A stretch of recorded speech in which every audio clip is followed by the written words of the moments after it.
Welcome to our afterthoughts for the film Les Sorcières de l'Orient, the Oriental Witches, or in Japanese, Toyono Major, by Julien Faraut, who is, of course, here with us. And I'm delighted to have you here, even if it's only digitally.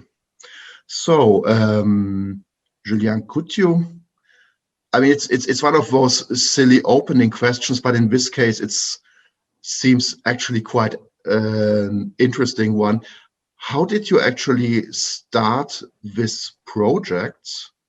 I mean, obviously it's Tokyo 2020, but why exactly this subject? Why the Japanese women's national volleyball team? Well, I'm in charge of a film collection. This film library belongs to the INSEP, the French Sport Institute in Paris. And I would say a dozen years ago, a former volleyball trainer named Ralph Hippolyte, who used to train the French women team, came to me with a 60mm film. And he told me if I knew Daimatsu, and the answer was no. So we watched this 60mm film. It was an instructional film, a technical film, produced and released by the Japanese just after the Olympic Games of 1964.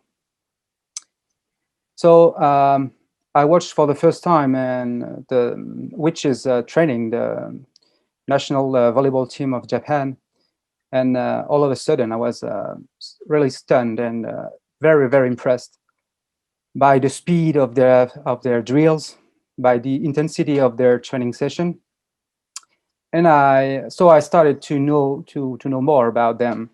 I made some research, and the more I knew about them, the more my desire to make a film on them increased. So, do we actually see that film in your film? Because you do have quite a few, let's say, iconic materials that you work with. So, is it there? Yeah, right.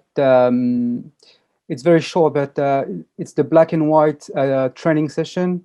When I did this kind of mashup with the anime, it's the very hard training session with the party shed music, with the bombing drills. You know, when the trainer throw the ball like bombshell on the players.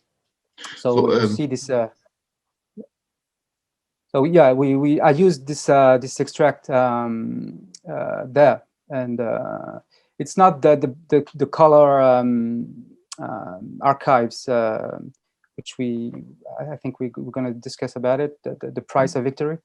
So it's the black and white film that I used indeed. So so how did you then produce? Did you proceed? Did you first, let's say, start collecting materials about them, or did you then go and meet the former players? Well, as I already told you, I'm in charge of this film collection at this French Sport Institute. So we own several films that were actually linked to the Witches of the Orient. We had a Russian film also that I used in the film on the World Championship stage in Moscow in 1962. Yeah, the film by Alexandra Rybakova. Yeah, you know it. Yeah, sure. You knew it before? Okay. Yes, because I know Rybakova because she's kind of a sports film author almost. She did a lot of sports films. She actually also filmed in Japan before the Soviet speed track team. And so we had a copy of this film. we had also this instructional Japanese film, and well, when I started to know more about, I was really interested by the fact that this player work and live all together in a textile factory, which is really unusual for us in Western countries. In the 60s, it was very far from the 19th century, where maybe this kind of things exist, but not in the 20th century. And so I really want to have archives that can depict and show their life in the Nichibo Keizuka factory. And when I found the Prize of Victory, which was a short film shot in 1963-64, and it was released at Cannes Festival in the short competition. And I was delighted by the color of this film, the quality. It was shot in 35 millimeters. So from this point, I knew that I could make a film, because I have the materials and this prize of victory, which I use a lot in the film with my mashup. But it was the last thing that I need to complete and to make this film possible, right? Oh, so you don't have that in the collection? No. Oh. No. How come? Because I was actually sure that this would be something you would have because of Cannes. No. We don't have it. I just found it, I think, on YouTube or something like this, because the daughter of the director was a woman, and Shibuya Nobuko. Yeah, you know her, and yeah. It's not so usual even in Japan, especially in Japan, I would say. In the film, in the cinema world, women are not so represented, and especially at this time in the 60s. So no, we don't have this film, but I found very quickly that it could be possible to use it. So it really, as I said, it was for me the last point that really solved the question: am I able to make a film on the Witches of the Orient? And the answer was yes, with the Prize of Victory, which is a wonderful archive. Oh yes. So basically you only then, why did you actually in this case approach your subjects, the former players? Because I mean, normally your films work a lot with voiceover, so to speak.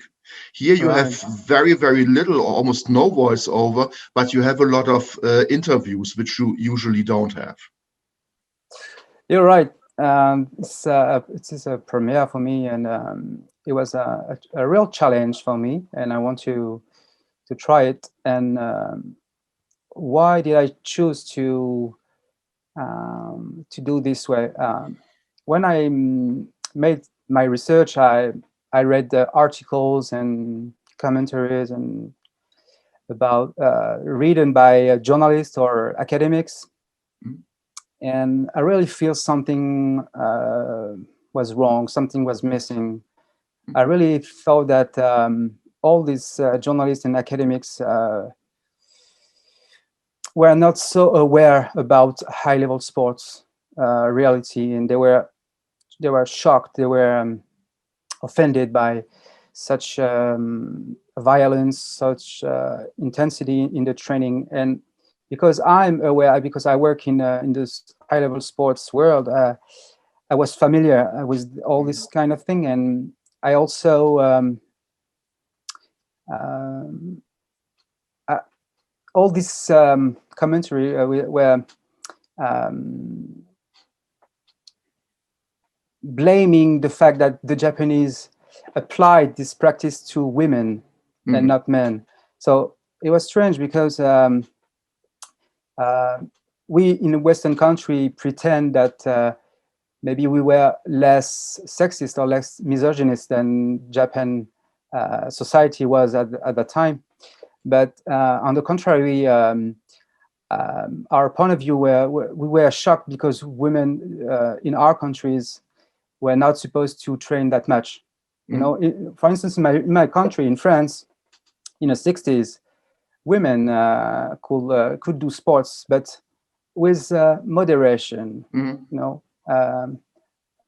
sparingly, not that much. And I think we were shocked by the when I say we were the journalists. I read, for instance, Sports Illustrated articles or Life magazine. We did a very large articles on the witches of the Orient, and we were not used to that women could train like men. That was Daimatsu's statement. I'm gonna train them like men. So and all these archives, all these articles, really, I think something was missing, the testimony of the players themselves. Yeah. So I said, let's talk with them and let's see if they were victims or if they were just want to become the best player of the world.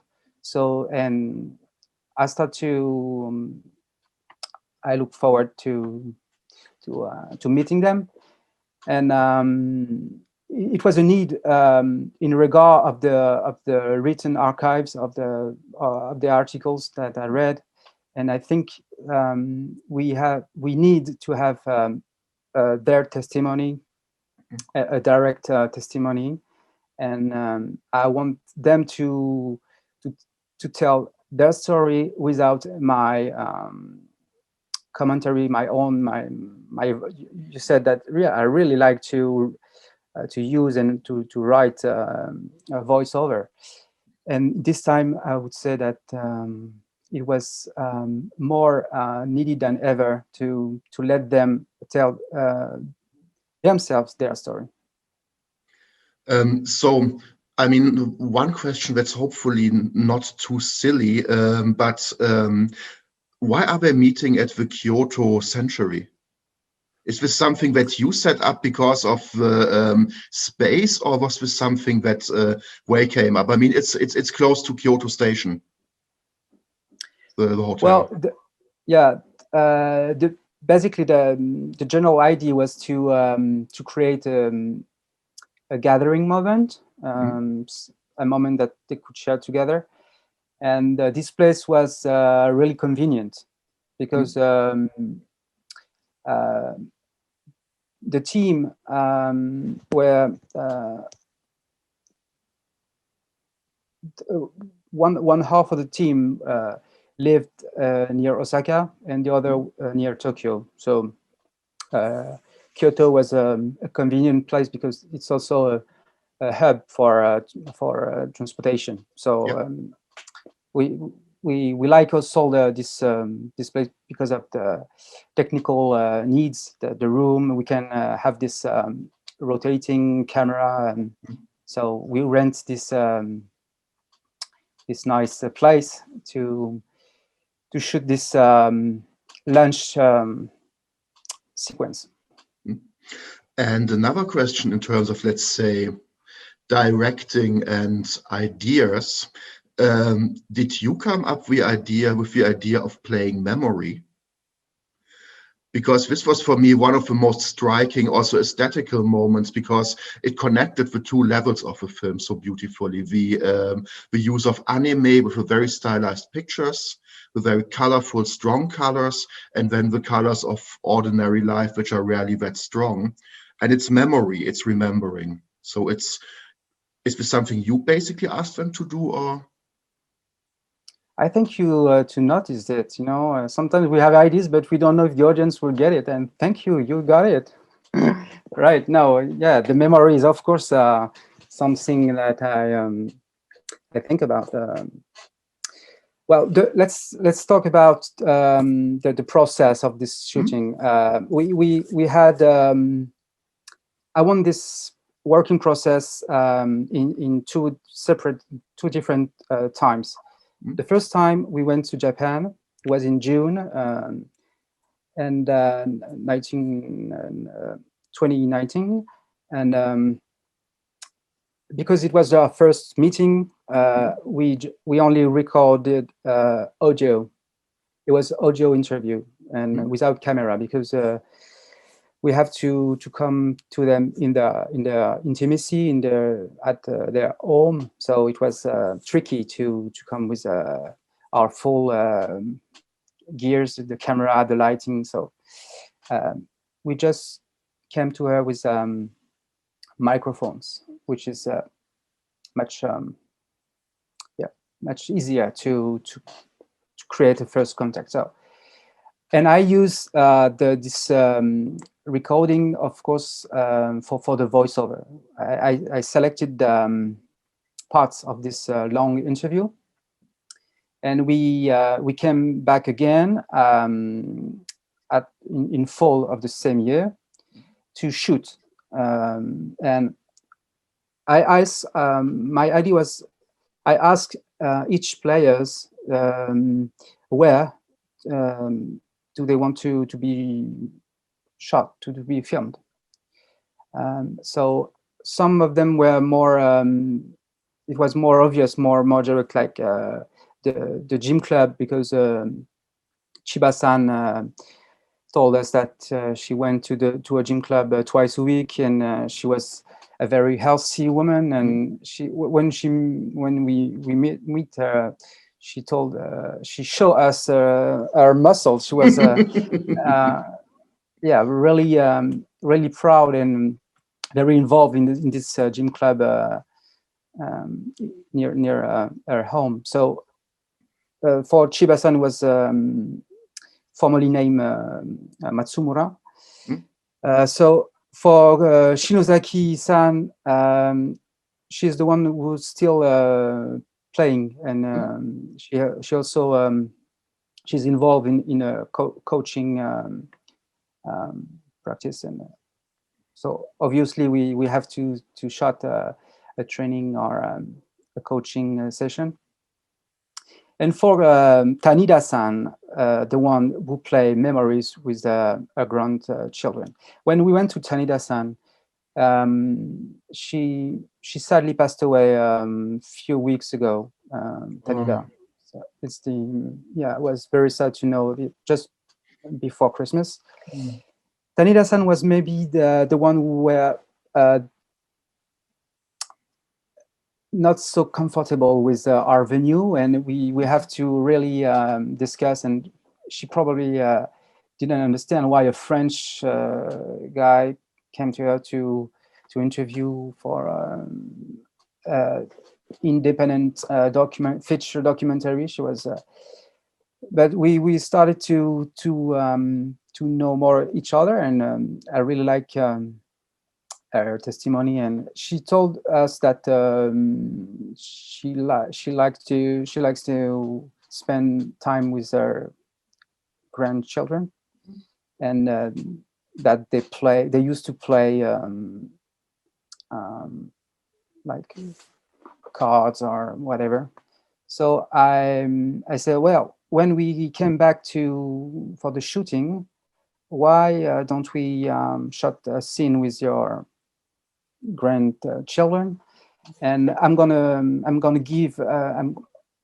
make you a gift that time. So I came with this memory game, because of course I have in mind this. I asked all the players to make this effort to remind, to recall, to remember all their stories. So I think it was maybe clever or funny to ask them to play a memory game, because that was obviously what I desire when I start to interview them, playing this game of memory. I think I'm afraid already time is running out. So let me just ask you one final question. When you set out making this film, were you aware that you would make a little monument also for female artists? Because most of the materials that you work with indeed are by female artists, and it's really about also female players. It's a great, basically, work for, let's say, female popular culture, so to speak. Yes,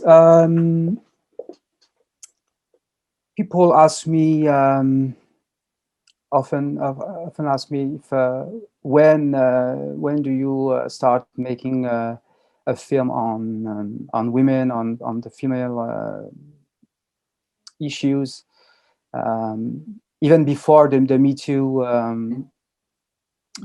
era, I would say.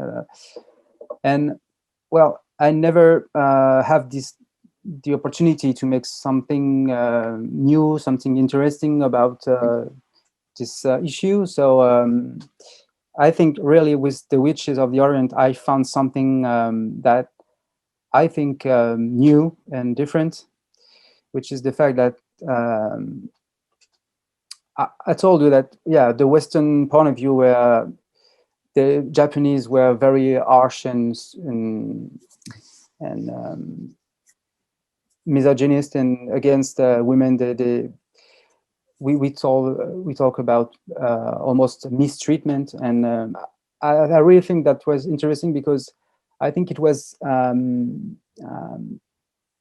paradox, because we want, when telling this, we once again we don't want the women to do too much. You know, women can drink, but not too much. They can laugh, but not too much.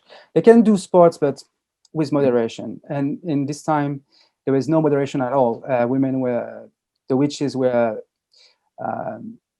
devoted to their wish to become the best, and so they sweat a lot, they suffer, they bruise themselves, and I think it was a good way to show, to express that when women and wants to do something, it's their choice. They're not told to do so. They choose. The witches would choose to